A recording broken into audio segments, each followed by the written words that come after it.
distinguished viewers from all over the world across all our platforms and from whatever you are seeing us and hearing us tonight. Welcome again to to the Yoruba Rónú World stage, where we examine issues that shape the well-being, future, and the resilience of our people. This program tonight is being aired from our studios of TYF, and we are Think Yoruba First. We're the one that is running and organizing this event worldwide. Tonight, you have known us for we're talking about politics almost all the time, but tonight we will turn our attention away from politics a little bit and we'll turn to public health issue that is often overlooked. Yeah, but yeah, it continues to affect thousands of lives across Nigeria every year, and that is snake bite. I am not a doctor. I'm not a public health professional. So everybody should just don't look at me like, oh, baba yeah, ṣé wọ́n tẹ̀ mọ́ ń pa medical mi ò ń ṣe doctor ò ẹjọ́. Ìyàwó mi nìkan ló jẹ́ a graduate of public health. But we have a professional amongst us tonight who will take that for us. For many rural communities, farmers, hunters, and even children walking to school, snakebite is not a distant medical topic. It's a real and immediate risk. Sadly, because it is often underreported and misunderstood, it remains one of the most neglected health emergencies in many parts of Africa. Too often, lives are lost not simply because of the bite itself, but because of delayed response, lack of information, harmful practitioner practices, and limited access to proper treatment such as antivenom. Tonight, we ask important questions like how serious is the burden of snake bite in Nigeria and particularly Yoruba land? What practical steps can communities take to prevent it? What should be done immediately when a bite occurs? And what policies and healthcare investments are needed so that no life is lost simply because help came too late? To guide us through this important conversation, we are honored to have with us Dr. Adebodun, a medical doctor who will help us understand the science, the risks, and the life saving actions that every community should know. We know that knowledge can save lives. In fact, it saves lives. So tonight, that knowledge is what we are going to share, and we are very happy to have Dr. Adebodun with us. And with me in the studio tonight is the president of TYF, Mr. Bolaniwa uh, Oladimeji, and Mother Ajoke Ade here, and myself, Abiodun Bakari. We are going to be the ones that will run the show tonight along with Dr. Adebodun. Dr. Adebodun, please, you're welcome. Can you introduce yourself to our numerous listeners?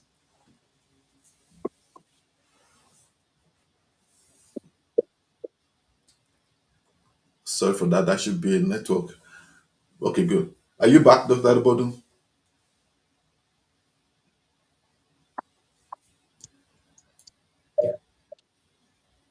I think Can you Doctor hear All is me? right. having connection Please, issue. can I confirm if the network is from my side or it's from your It's Yes, side? we good. can we can hear you It's We now. can hear you now. Go ahead. Go ahead and please introduce yourself. all right. All right. All right. All right. Okay. All right. Thank you. Thank you, everybody. Good evening, good afternoon, good morning to everybody. You are welcome to this presentation and discussion today. I've titled it Snake Bite.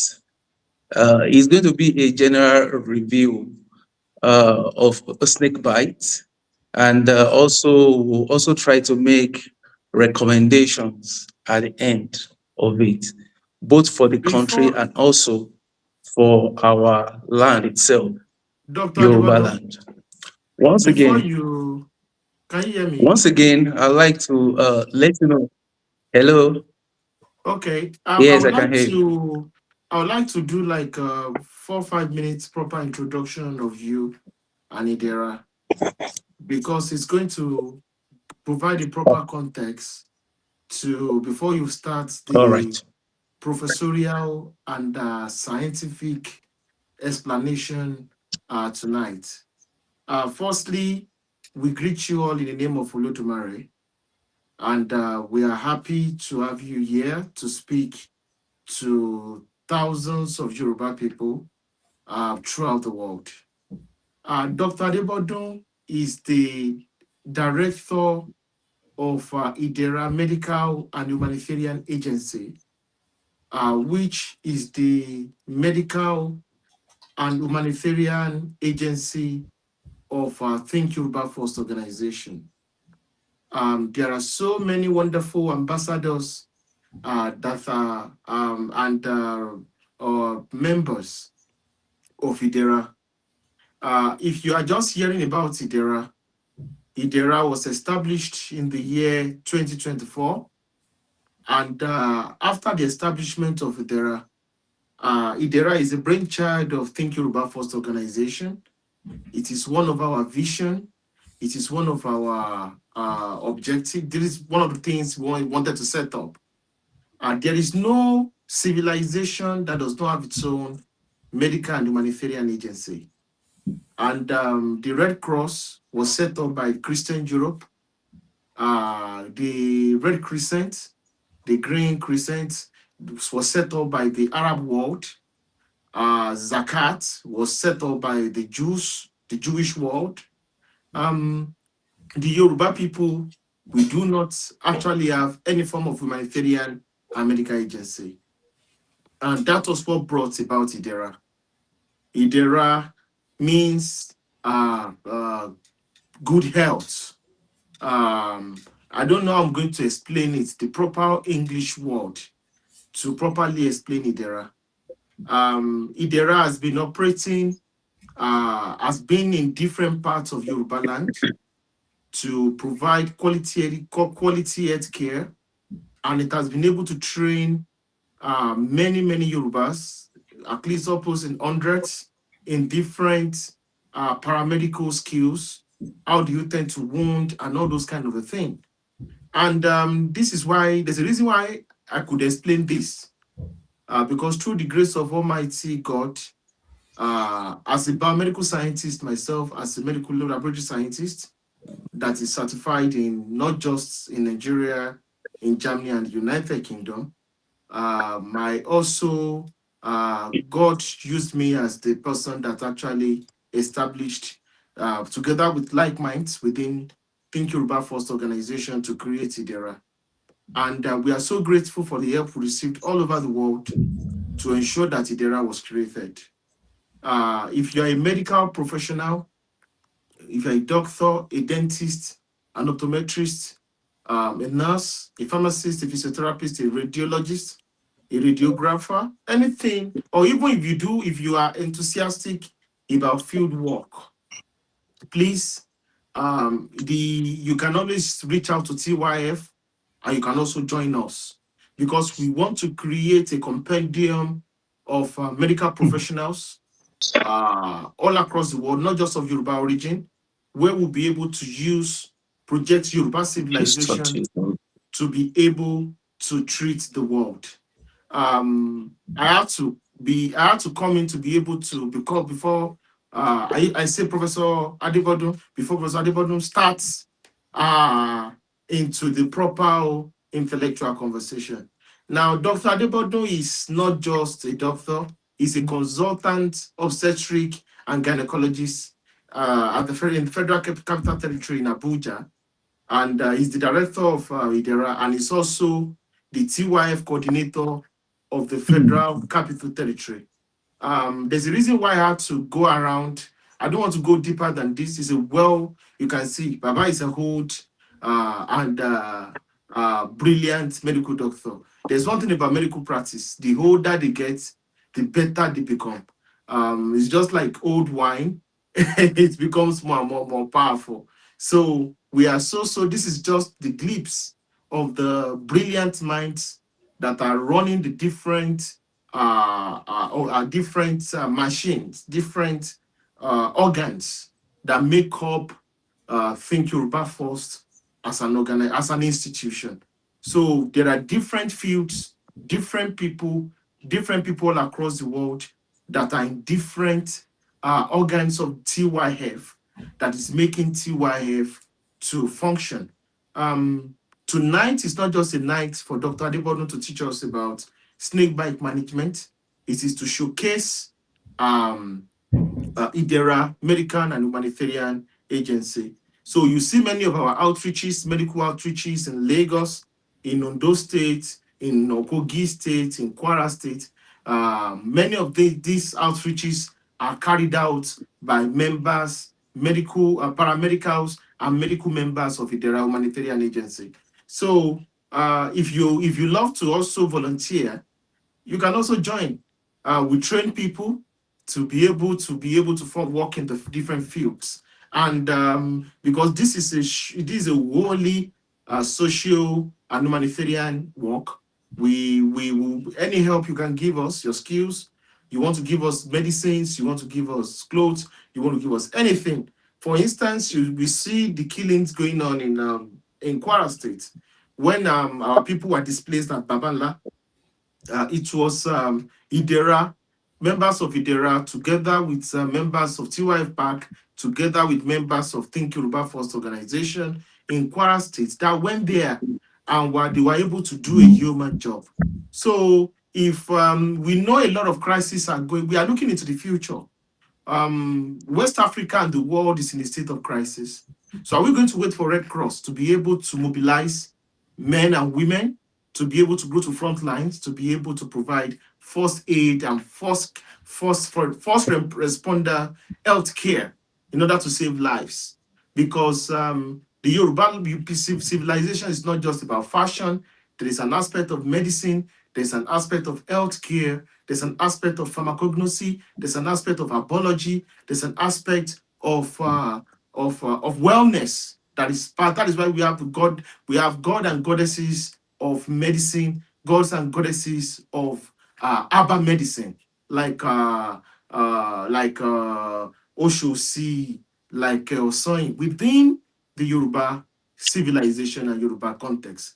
So I am happy because it's an honor to have Dr. Adebodun in our midst. And I'm also using this opportunity to greet all members of IDERA. Nurse Adedulu, God will continue to bless you. Dr. Rotimi, Dr. Christy, all the doctors, Dr. Lainka, all the nurses that are within, pharmacist Adeyinka, pharmacist Olaleye, different professionals all across the world. We are so grateful that the work you brothers and sisters have done so much within IDERA. So we have to use this opportunity to be able to showcase IDERA to the world. This is just the beginning. So Baba Bakari and Badam Adejoke. So it is Badam Ajoke. It is also part of showcasing this, because having Dr. Adebodun here, a whole consultant of stresses and gynecologists, to come and talk about this. It is having one of the best minds when it comes to medicine to come and tell us about this important aspect, important emergency that is currently happening within our society. Thank you so much. I'm going to stop here and hand over to the host, which is Baba Bakari. If Dr. Adebodun is ready to start the lecture proper.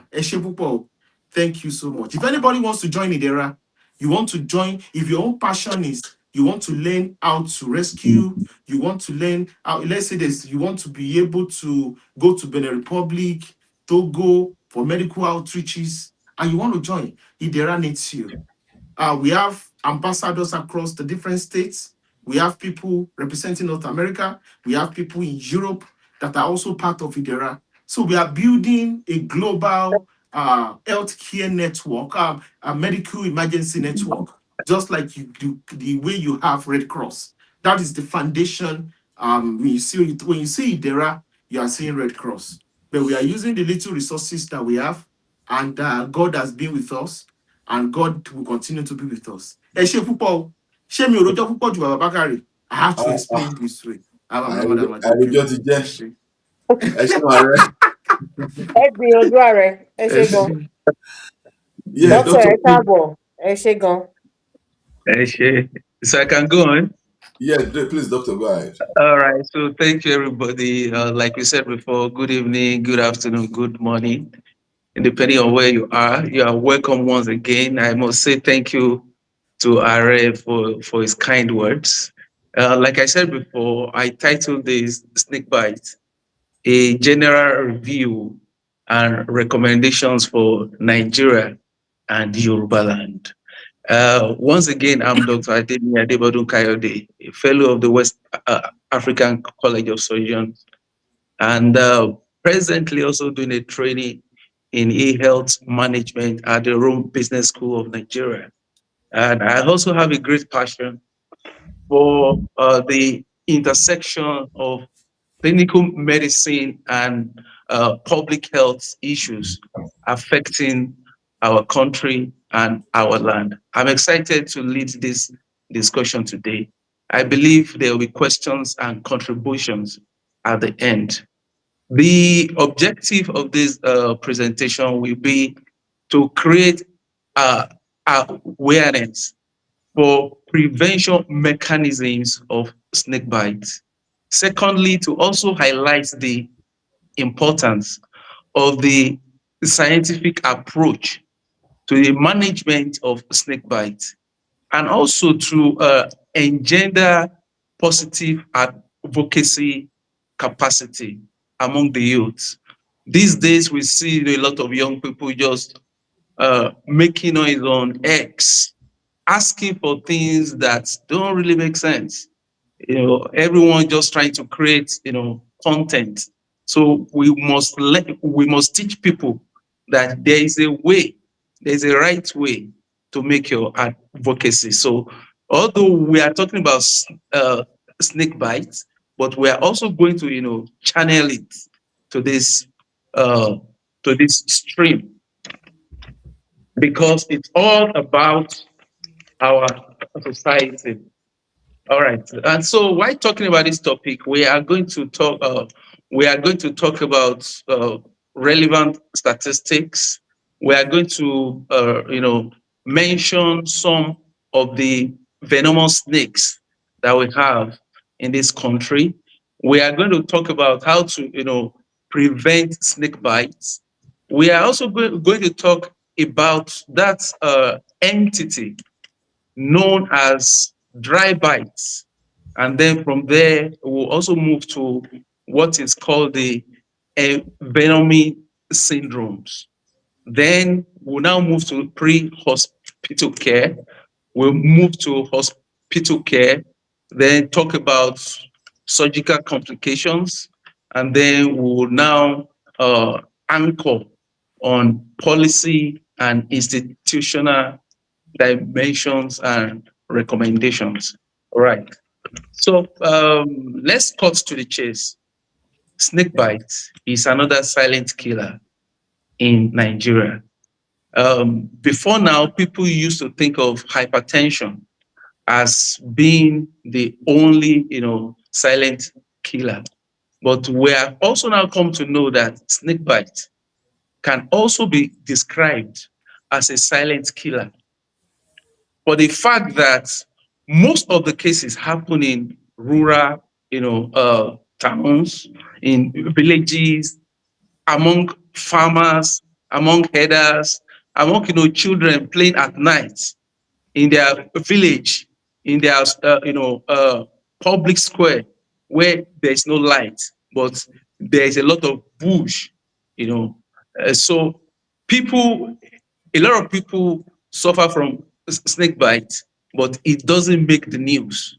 So that's why it has also been referred to as a silent killer. And generally speaking, when people hear about snake bite, a lot of things go through the minds of people.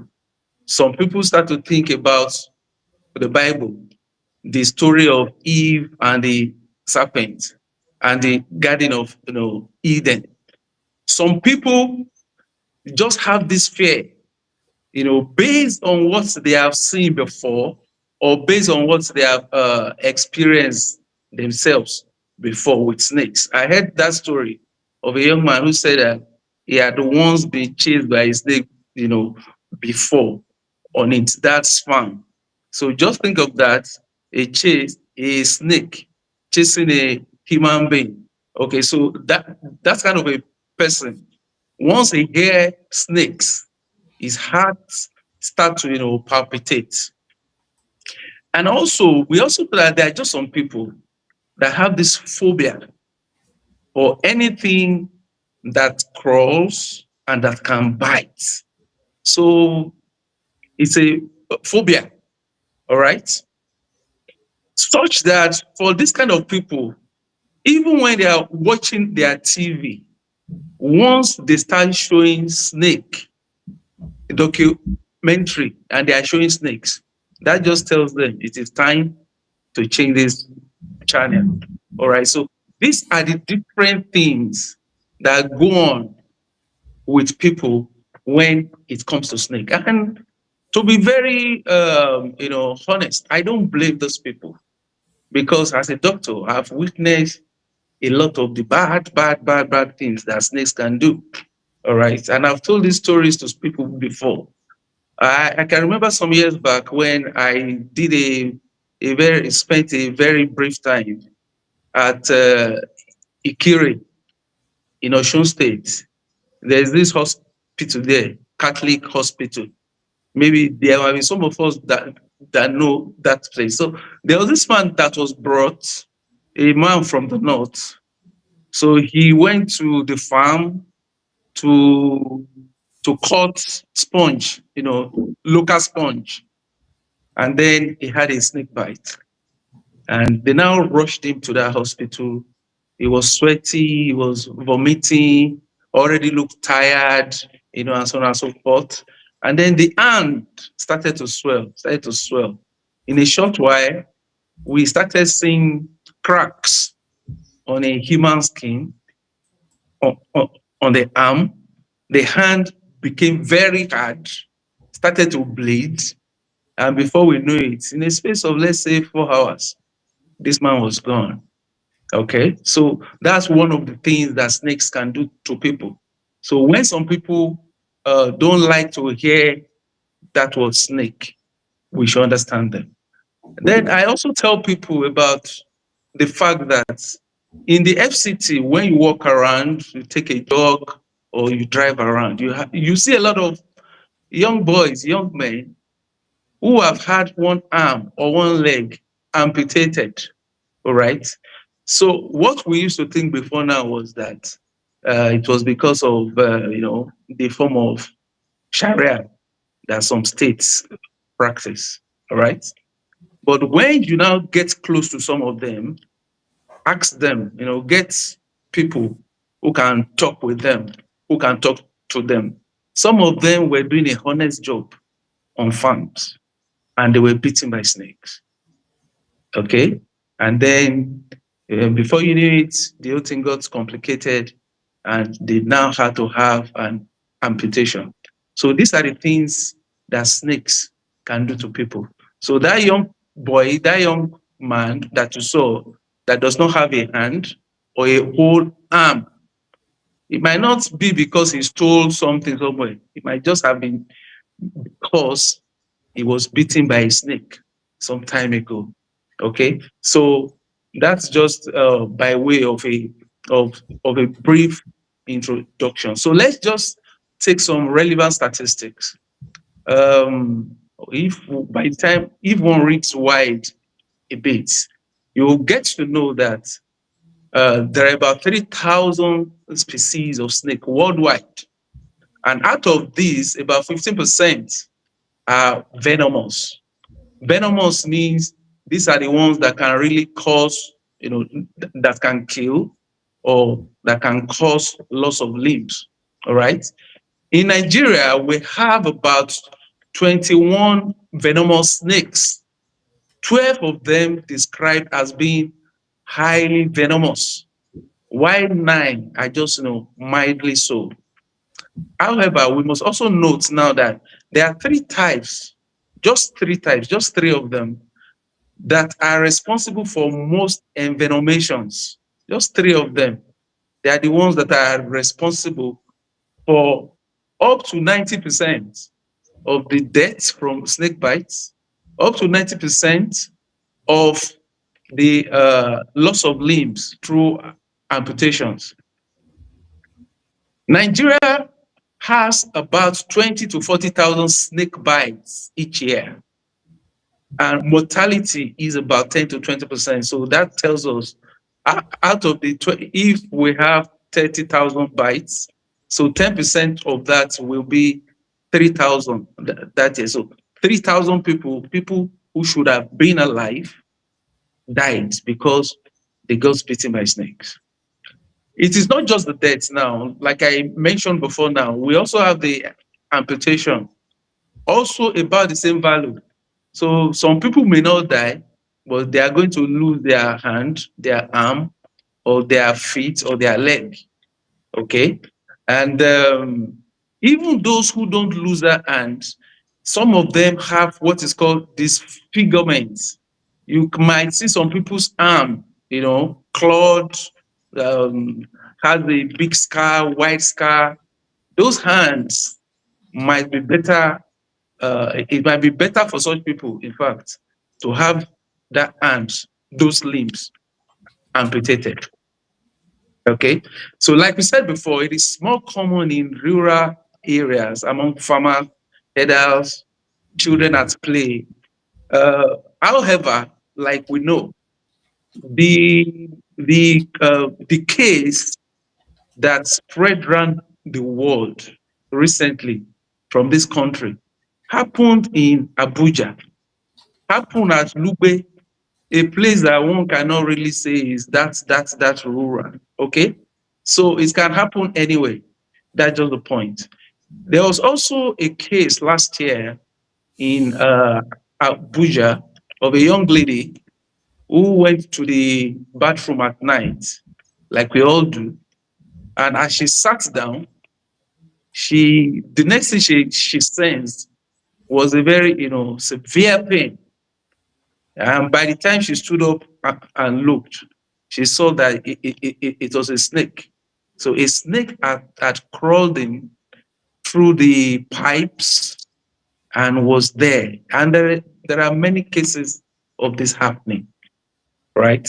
So which means that everybody in this country should be careful. Anyone could be affected. Then still talking about statistics, males are more affected. It might be because males are the ones who work more on farms. Males are the ones who climb trees. Males are the ones who herd cows, and so on and so forth. Some studies have put that as up to 60 to 67% of cases, compared to women. Then we also know that it's more common in the late dry season into the early wet season. So in the north here, that's about late March into April. Um, so it has seasonal variation. Now let's compare what we have in Nigeria to what we have in other advanced countries like the United States. United States of America has a population of about 350 million people. Nigeria, we now quote about 220 million people. It's a bigger country than us. They have more land, they have more, forest.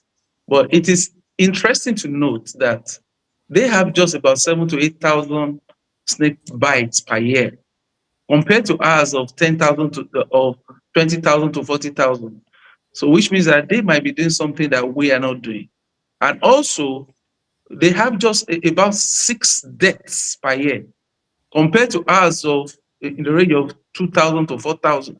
So which means that we have to sit down to learn some things from them. What are they doing that we are not doing?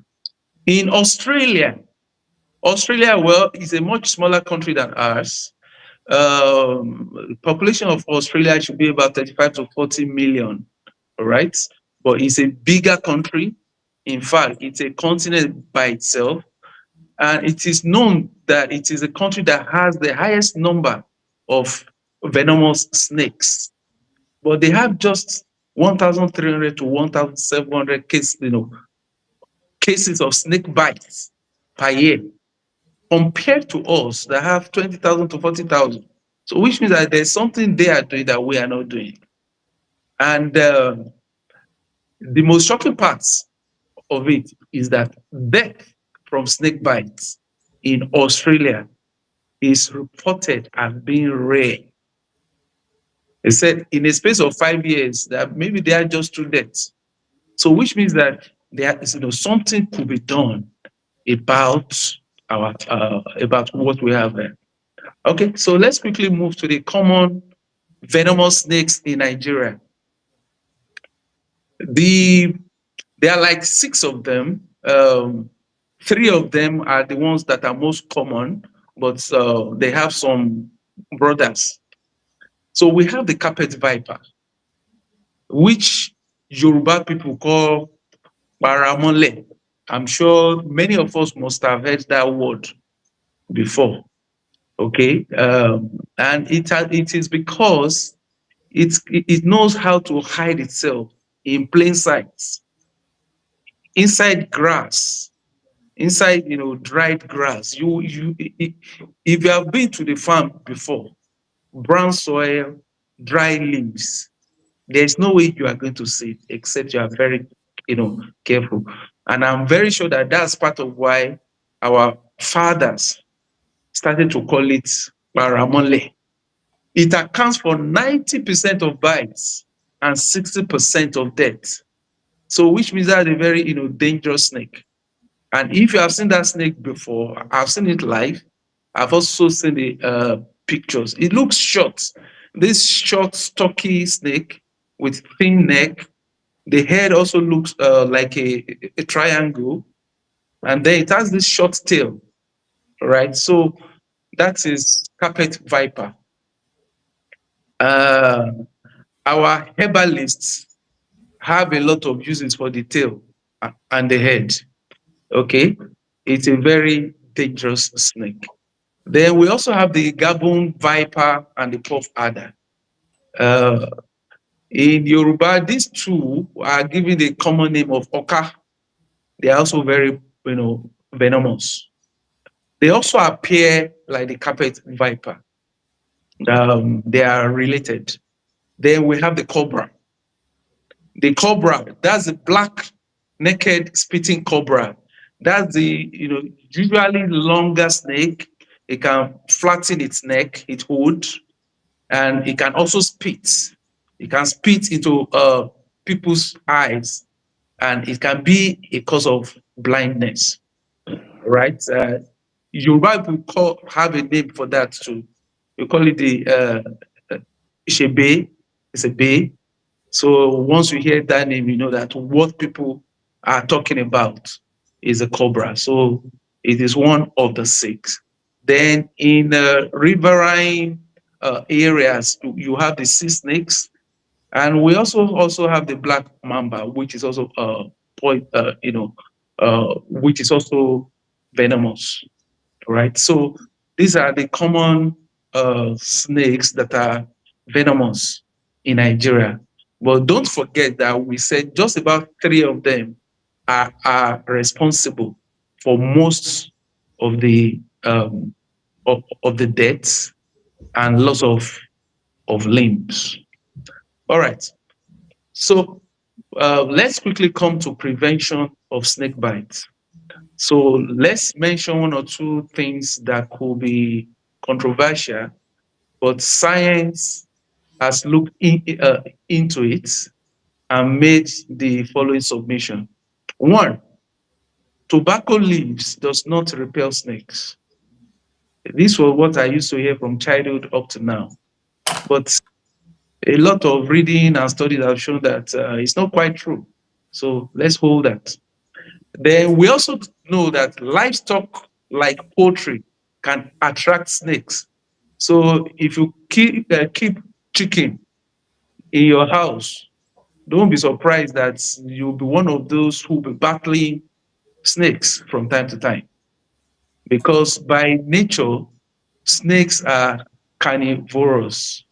They don't eat plants. They don't eat flowers. It is flesh they eat, flesh and eggs. Okay. So talking about prevention, then we also know that non-return valves in toilet plumbings can help to, prevent that situation where snakes can climb in from the soakaway through the pipe into the toilet. So there is what is called non-return valves. So people might have to look into this when you are building your house. Then we also know that houses or compounds with heavy shrubbery, flowers, and grasses around the house will also attract snake. Okay, so that stands to reason. If you have a large compound or even a small one with plenty grass, plenty, shrubs, and even some trees, from time to time, you will get snakes that will come around you. Okay, so let's add one or two more things about prevention. So make sure your house designs are snake proof. One of such things that you can do is to make sure that snakes cannot slither through your door. There are some doors that will always leave this small gap, below. So you must make sure that whoever is designing your house must make sure that you block every hole, every spaces, right? Then also from time to time, fumigate your house, fumigate your compound. Rodents find their way into houses. And like you said before, snakes love rodents. So if you are seeing rats in your house, don't be shocked when one of these days you start seeing some baby snakes too in your house. Okay, so fumigate your house or your compound from time to time. If you are going to the farm or to a place that has a lot of bush, also make sure that you wear the right type of boots, knee-length boots, gloves, and the right type of clothes. All right. We talked before now about the snake called paramole. Then, even in your house, if you are going out at night, if you are going to your backyard at night, make sure that you have a torchlight, okay? A torchlight, or make sure that your backyard is well lit. Like we said now, there have been people who were bitten by snakes in their own houses, okay? So these are steps that one can take to prevent snake bites. Okay, so let's mention something about dry bites and envenomation syndromes. So it is good for us to know that not all bites by even the venomous snakes will lead to envenomation. Dry bites have been known to occur in about 2 to 50% of cases of even the dangerous snakes. Now, when envenomation occurs, the clinical effects depend on the type of toxins in the venom and also the type of snake. And these effects can be both local. Local means that it is restricted to that site that was beaten. If the hand, it is just the hand. If the leg or the foot, all the things that will happen will be localized to that limb. Unlike some that are systemic, whereby these people will start to sweat, to vomit, it can affect the heart. We'll still talk more. about what this means. And also in envenomation, it can be mild, it can be uh, severe. So it's a range. So when people claim that there's a man who can suck out the snake venom, who has some herbs, and it seems to have worked, it might just be because it was a dry bite. It might just be because it was a mild envenomation. It might just be because the bite was in fact by a type of snake that is non-venomous. So these are the things that people should know. Okay, let me just run through the types of envenomation syndromes without going too deep into them, because I don't think in this kind of forum we need to go too deep. So there's the cytotoxic, which lead to cell death, which lead to necrosis of skin, of muscle, of the limbs that was beaten. There's the hemotoxic, whereby uh, once there is a bite, it now leads to bleeding in the brain, in the lungs. So somebody who had a bite start to spit, and the spittle has blood stain, bleeding in the bladder. So some of them start to pee out bloody, urine. So it could be as bad uh, as that. And viper are the snakes that cause this most. Then we have the myotoxic. They affect the muscles, muscle pain, and somehow it can also affect the heart too. It can also cause the heart to stop. Then we have the nephrotoxic. This one just goes straight for the kidney and shut it down. So there's kidney failure. Then we have the general symptoms, okay, and so on, such as vomiting, sweating, fever. Some of them start to feel cold, and so on and so forth. So these are the ways that snake bites and venomation can show up in people. Okay, doctor, Yes. if I may ask, before kẹ́ mú mi díẹ̀ nù. Àwọn ìbéèrè kan wọlé, ṣe get mi ń sìn. Okay. Kó má di pé bóyá a kàn sọ òyìnbó lọ pẹ́pẹ́. Lágbàgbé pé ètò Yes. yìí, ètò And let's àwọn Yorùbá let's ni. let's take one or two. Yes. Good. Wọ́n béèrè lọ́wọ́ mi pé what kind of activities put people at greatest risk of snake bite? Okay. Okay. Let's deal with that straight off. If you Okay. remember, we did say that it's common among farmers, Okay. among herders, So they are the among most vulnerable.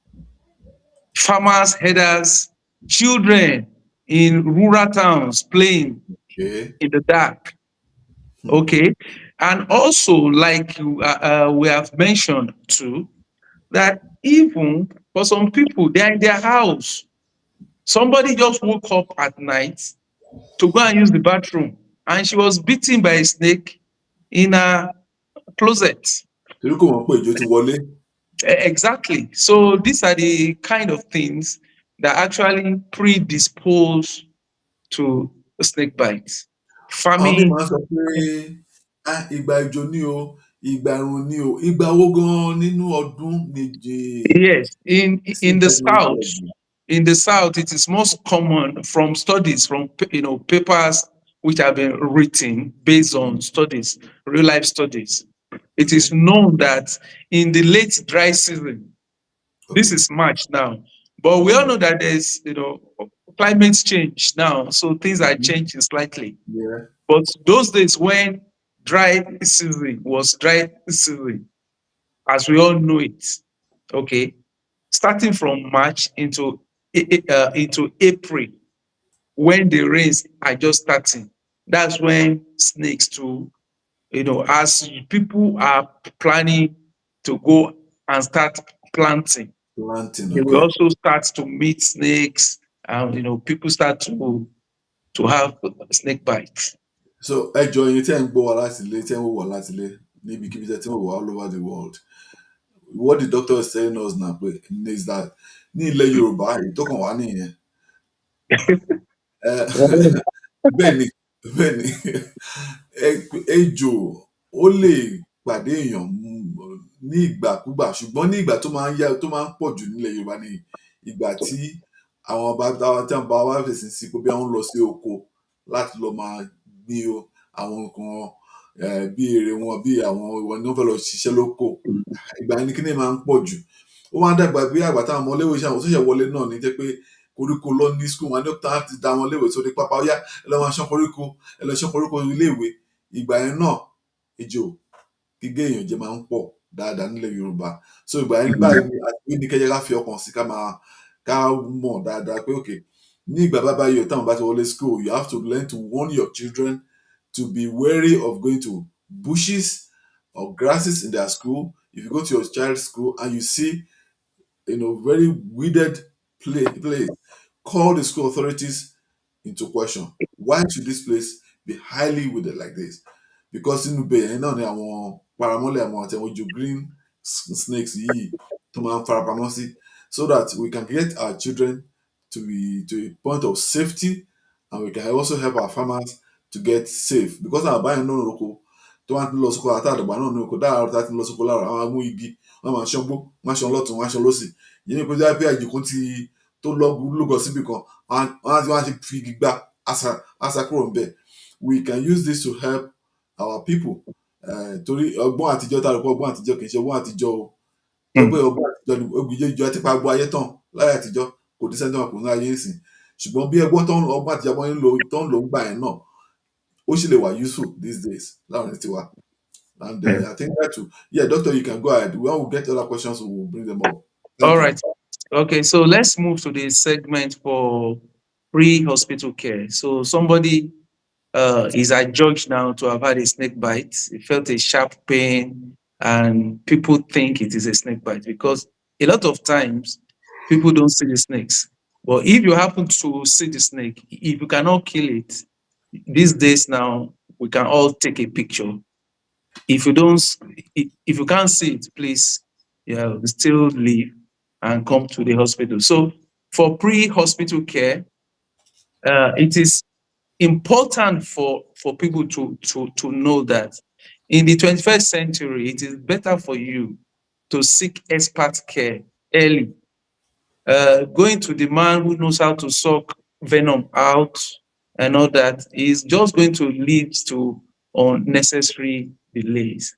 And when push comes to shove, most of these people will push you to come to the hospital, and it might be too late. So the first thing to note is that expert care must be sought early. Get away from the snake, identify it if possible, or take a picture. Then loosely split the limb, either hand or leg, and remove jewelries. And because that finger or that ring on that finger may become tight later, which will also hasten amputation of that finger. Wristwatch, remove it, because like I said that time in my story, that man's hand started swelling up to 4 times the normal size. So that hand may be the one that we say. So take off all the jewelries and then move the patient as quickly as you can to the hospital. Things to avoid: cutting the sides. Our people love these old things, but they are outdated. Cutting the sides, trying to suck out the venom, application of herbs and blackstone. Then avoid tourniquet. People will get a rope and tie and and tight, very tight. Okay. What that does is that it will reduce blood flow. They are also thinking that blood flow will, that reduce blood flow will stop the venom from going up. But the fact is that venoms move through the lymphatics, okay, which are tinier, which are, widespread. So your tying does not really stop the venom. It can only do more harm. Now, hospital care. So when you get to the hospital, all cases must be admitted for at least the next 24 hours. In some countries, they trust their system so much. They talk about 6 hours, 6 to 24 hours. But for us, it is safer to admit this man and observe for at least 24 hours. Okay? Observe for signs of envenomation, swelling, pain, redness, bruising. The more severe signs are weakness. This man might just start to get weak. They start to sweat. They start to feel dizzy, nausea, vomiting, like the case that I saw in Osun State. This man just kept vomiting, sweating, bleeding. Okay. Then, like I also said, some of them start to bleed from the sides. In that man's case, his arm started to crack and started to bleed. It was a very terrible thing. Then some people might just go straight into coma. Some people might just start to have to cough because their lungs is now has started to fill with fluid.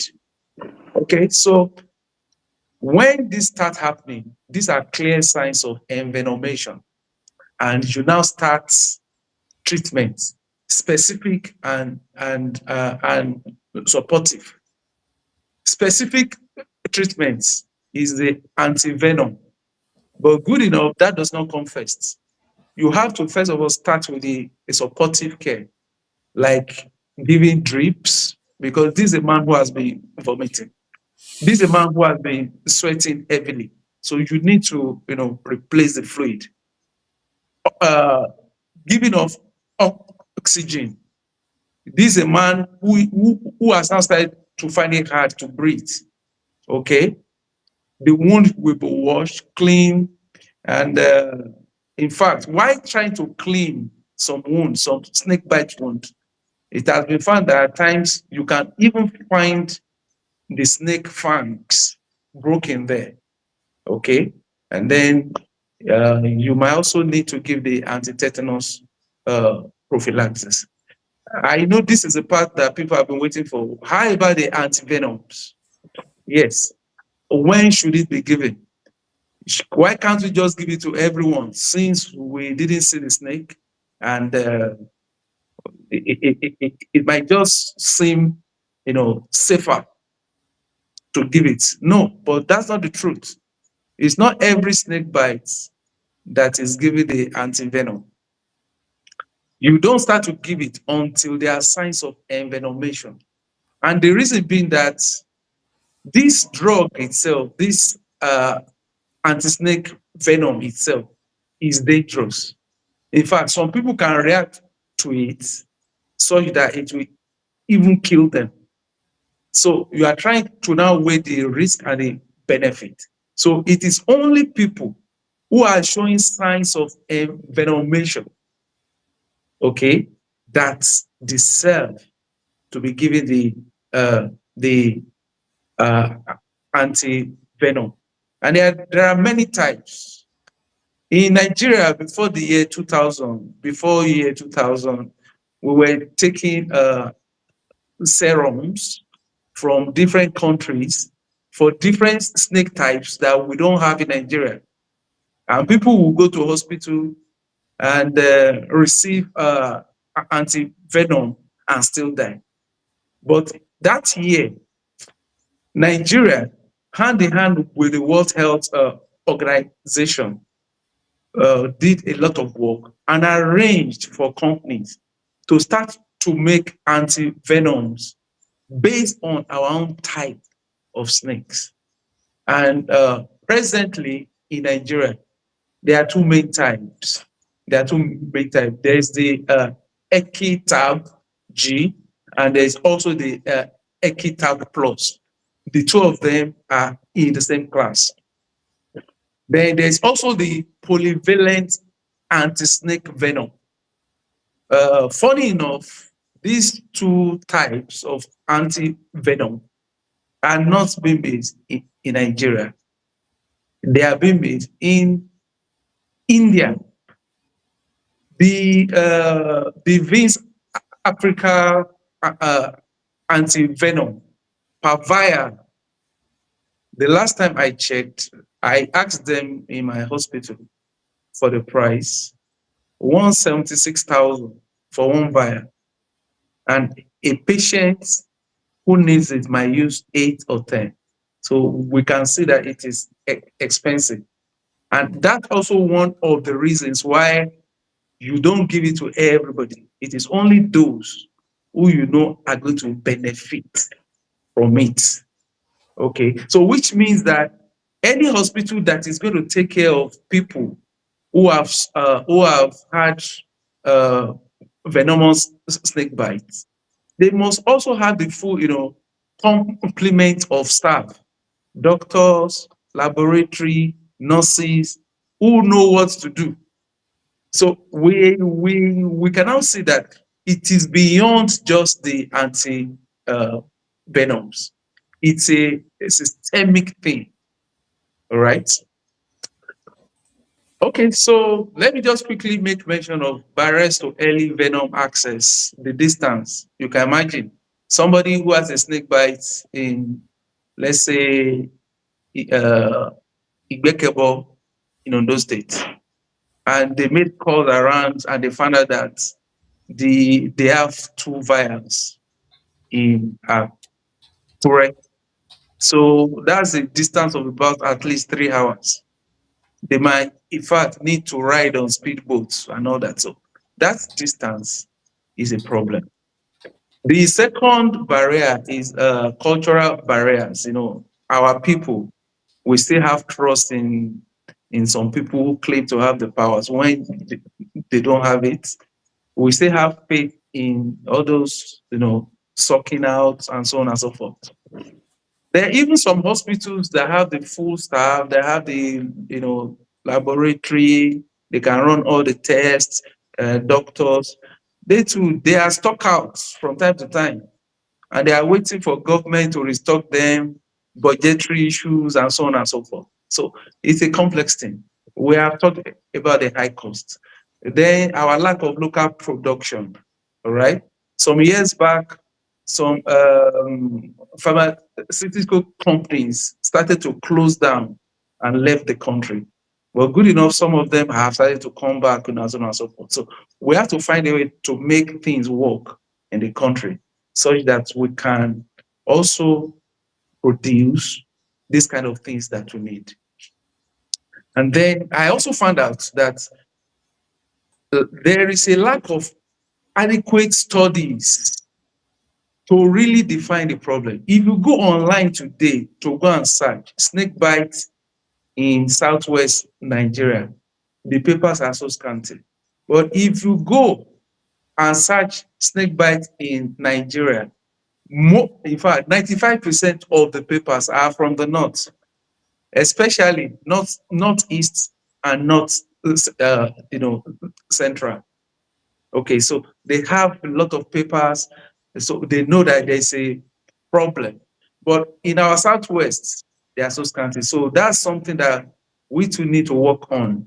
We have to encourage people to take it up as a study, and it's simple. Work on it, publish it. It will be online forever. All right. We are getting to the end gradually.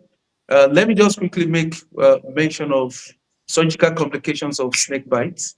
Like I've stylishly mentioned, snake bites can lead to loss of tissue, loss of limb, such that there will be need for either partial amputation or full amputation. It can also lead to gangrene, it can lead to septicemia, it can lead to blindness in the case of the spitting cobra. All right. So, policy and institutional dimensions to the management of snake bites. Effective and continuous management of snake bites cannot be carried out in isolation. It must be seen as only another aspect of our public health services. Too often, the conversation focuses narrowly on clinical treatment rather than the policy and institutional failures that sustain the problem. So these are things that we have talked about. We don't have a good base. We don't have the factories. There's no industries. We have, like I love to tell people, if you compare our total budget to that of South Africa, you will just start to cry. Nigeria runs a budget of just about $36 billion per year. South Africa, with just about a third of our population, runs a yearly budget of about $130 billion. So the gap is just so wide. So we have to think of how to get things, how to do things better. So all of us must be part of those who will always support good policies that will lead to betterment of our economy. It shouldn't all be about people crying that they are hungry, being power, and all that. We must ask ourselves, what is the government trying to do? Okay, short-term pain, long-term gain. Okay, and this is the only way that our society can start taking care of all its citizens, starting from snake bites, also to other health issues. Okay, so I will stop here at this point so that I don't keep talking and talking. If there are any questions, I'll be glad to take it. Thank you. Okay, Dr. Eshegon, thank you very, very much. You've treated almost everything we have brought up, all the questions, all the subjects we pushed to you, you've treated them very, very well. Tí ẹ bá wo ojú fọ́nrán yín, ẹ rí ìbéèrè kan bẹ́ẹ̀. You are going to talk about this, not now, not now. That's going to be like the closing. The question is, if every Nigerian household remembered just 30 things about snake bite management, what should they be? So that's what you are going to attend to us in another 5 or 10 minutes. Very easy to only rántí pé eléyìí o eléyìí o bá ní kí n ṣe in that instance, àbí mò ń kọ́lé ni o tí wọ́n ti ń kọ́lé fún mi o, ẹ jọ pipe tó ń lé sínú compound mi o, ẹ lọ check ẹ̀ kí wọ́n ti di ẹnu pipe yẹn nínú àsìkò tí wọ́n ti gbé sọ́kàwé sórí ẹ̀ kán di ẹnu ẹ̀ pa so that nǹkan ò ní cross nínú ilé yẹn, that will stay there until another 5-6 months tí ilé á fi ready, because these things can hide, they can live in any condition for a very long time. However, Madam Ajoke Ejo, please, you have any question for Doctor? Doctor Eshegon, money question. I mentioned wípé the snake bites don't occur in Nigeria is between 20 to 40,000. Yeah. Tó ń cause death, àbí amputation, àbí disfiguring. Disfigurements, okay. Could it be wípé, and again, ẹ tún fi sí wípé, for instance, kò sí the statistic of the kò sí paper ní Southwest per se. Yes. pé sort of pé a ní documentation what Yes. could it be wípé a fi bẹ́ẹ̀ ní snake bite ní southwest ni kò ṣe sí àwọn information yẹn tí kò bá dẹ̀ jẹ́ bẹ́ẹ̀ because tá a bá sọ pé 20 to 40,000 so a lè sọ actually mélòó ni ó ń wá láti southwest àbí ẹ lè sọ approximately how many snake bite là ń ní ní southwest. Well, Southwest, if one checks, I didn't see any paper from Southwest actually. And the only thing that they didn't really give specific figures. But that of the Northeast and North Central, it was consistent. Okay, consistent. And then there was one from Benin in a period of 1 year, they saw 1,007 to 2,000 from Benin, from Edo State. Okay. But I won't say we don't have snake bite in Southwest. From my own experience, I know that we have snake bite, but somehow, uh, like I said, it has been allowed to remain as a quiet uh, problem, as a silent killer. Yeah. I told that story of a kill. I saw it with my own eyes. Some years back, I worked in Ibadan. People that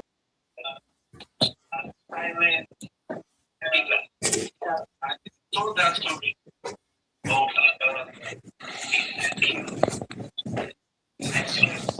know Ibadan well. I worked in Teju specialist or thinking we should encourage our health workers, our academics to take it up. And at the very least, start from retrospective studies and let us publish. But so let me just leave it there for now. All right, ẹ ṣé gan doctor. So because in one word they only conclude wípé bóyá bí the 20 to 40,000 there actually southwest number is not part of it. It's Ṣé much a lè less. sọ bẹ́ẹ̀? Well, it will be part of it, but it will be just a very small percentage of that. Okay. Yes. Ẹ ṣeun gan sir. And the three type tó jẹ́ pé wọ́n wà responsible fún the most venomous ní southwest náà not the same one tó wà ní north. Yes. Àwọn Yes. ejò mẹ́ta tẹ́ dárúkọ yẹn ṣé àwọn náà ni Yes. àbí? Okay. Yes. Yes. Do we have it more in the southwest? Àbí ní north because àwọn orúkọ ejò yẹn náà gbogbo àwọn orúkọ ejò yẹn la mọ̀. So kò dẹ̀ ṣe pé bóyá ní north náà wọ́n ní àwọn ejò míì tó yàtọ̀ sí àwọn ilé tó jẹ́ pé àwọn náà tún fa jàǹbá yẹn jù. In fact, in Nigeria, most the snakes are almost the same across all the regions, and across all the regions, the most dangerous consistently is the carpet viper. That is the paramole. Consistently, that is the most dangerous snake in Nigeria. Ẹ ṣeun gan doctor, thank you very much. Ẹ ṣeun. Thank you. Mabakari, please take the mic. That will be my question. Okay, ẹ̀yin ará wa tẹ́ ń gbọ́ wa láti inú ilé tẹ́ ń wò wá káàkiri àgbáyé. We have heard and we've listened and heard from our doctor that snake bites are preventable. They are treatable and they are survivable. Only when knowledge meets timely action. The greatest danger is not the snake itself, but the ignorance of what to do next. Tíjọba yọ síyàn gan gbà mí gan kó tó pa aṣọ́yàn tó wá ti pọ̀ ní tẹ́ pé ẹ̀kọ́ rẹ̀ wá. Is that what should you even do next, right? So those are things we should be looking into. Please let us believe that yes, snakes are dangerous. We know that, Snake bites are more dangerous, we know that.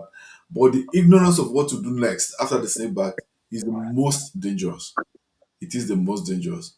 So as I put the question to the doctor, again, like the doctor, let people hear from you. Those who are watching, they're seeing it on your screen and they're seeing it on the screen all over the world.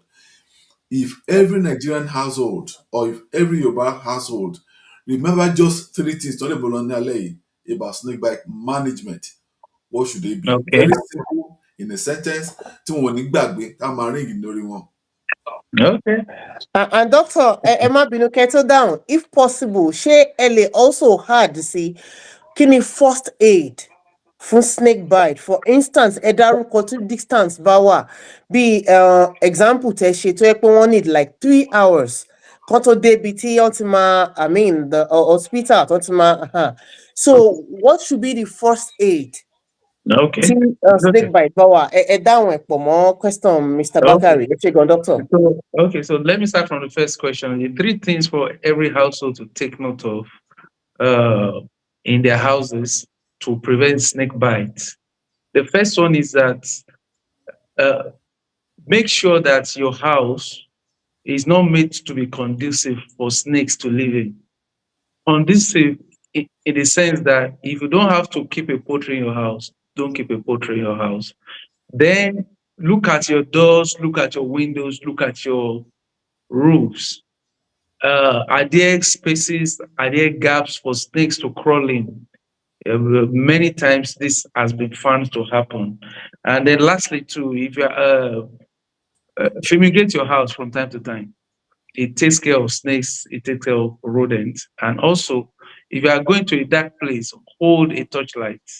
If you are in a place where there's always light, make sure you switch on the light before you go into any dark room. So those are just things that people can take note of with regards to uh, preventing snake bite. Then first aid to snake bite.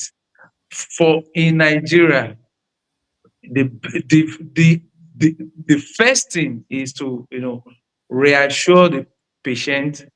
Uh, don't let them start to run, because the more you move your hand, the more you move your muscles, the faster it can spread. And as soon as you can, make arrangement to go to a proper hospital, from where referral can be made or contact can be made.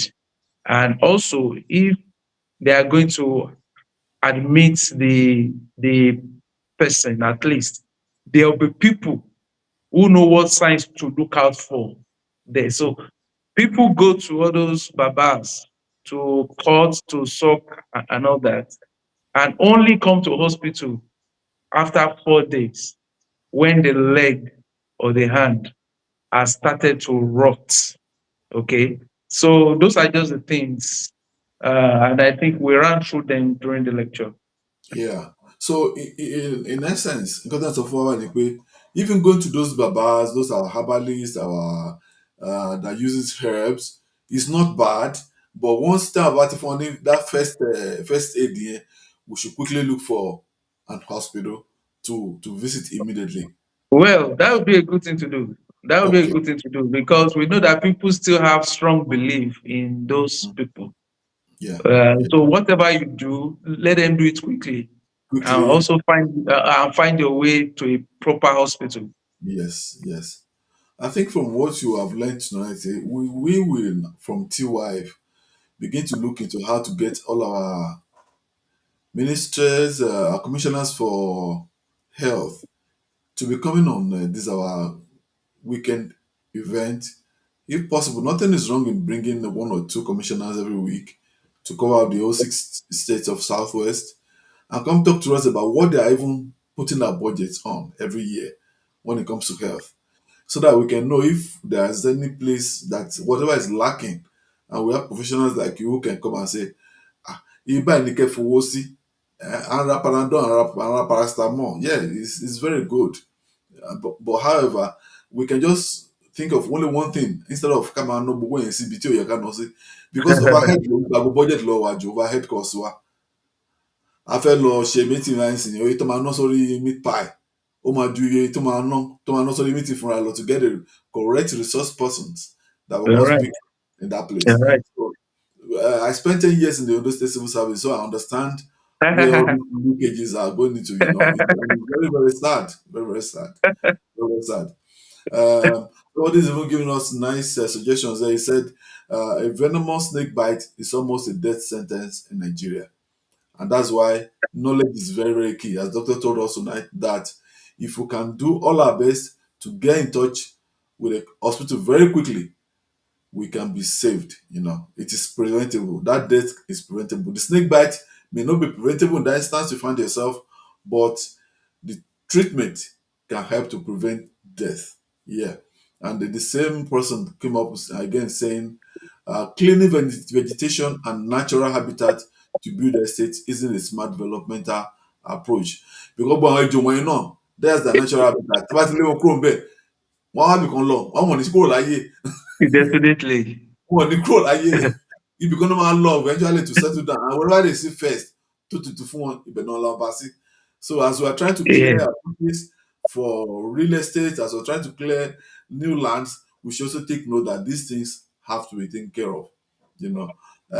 Thank you very much, Doctor Adebodun. Thank you so much. Thank you. We really enjoyed this space tonight. Yes, we are just on time. Yeah, very, very, very timely. Thank you very much for your time.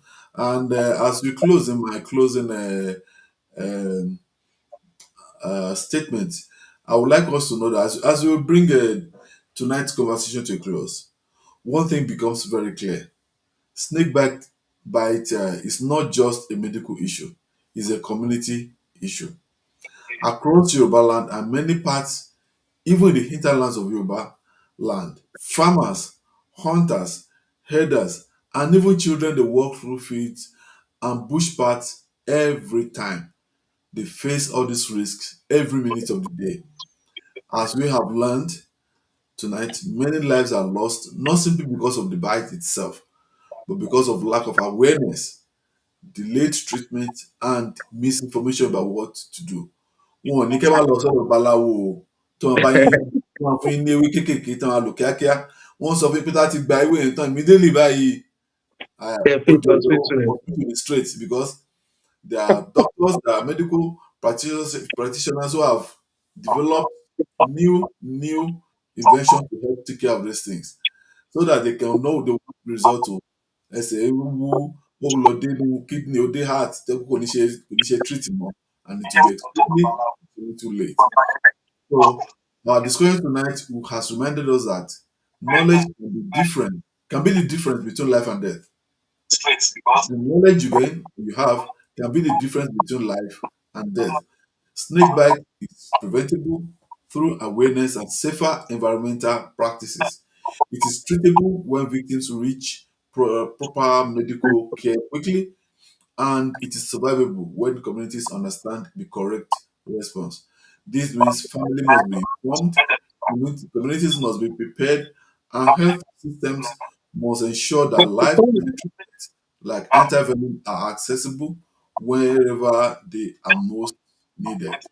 If within Lagos, tó jẹ́ pé àwọn tó wà ní Ìkẹjà tí wọ́n rí snake bite, tí wọ́n tẹ rí wọn bí àwọn tẹ̀ gbọ́ rí, we don't need to go and push all the antivenom ta nílé kò ká kó lọ sínú Ìkẹjà General Hospital. When we have people in Mowe, ibẹ̀ la ká kó gbogbo wọn lọ, because we know those places are closer to Igbo àti koríko àti gbogbo ẹ̀ bẹ́ẹ̀ yẹn. So this requires a lot of just simple, clear understanding of priorities fún àwọn ìjọba wa. On behalf of Yoruba Rónú World Stage, we sincerely thank Dr. Adebodun for sharing his medical expertise and helping us translate science into practical knowledge that can protect lives. To our viewers across Nigeria and diaspora, we encourage you to please share what you have learned tonight with your families, your communities, and especially those living in high risk areas. Public health knowledge should never remain inside the broadcast. It must travel into our homes, into our farms, into our schools, and into our villages. We thank you very much for joining us tonight. And until the next session on the Yoruba World Stage, let us continue to learn and to educate and to protect the and the well-being of our people. Wow. Ẹ̀yin tẹ́ ń gbààwẹ̀ náà, Ọlọ́run á dúró tì yín. Gbogbo àdúrà yín lórí ilẹ̀ Yorùbá á ṣẹ o. Ẹ ẹ ṣeun. ṣeun. Ó dàárọ̀ o. Dókítà ẹ ṣé gan, ó dàárọ̀ o, thank you so Ó much. dàárọ̀. A dúpẹ́ gan.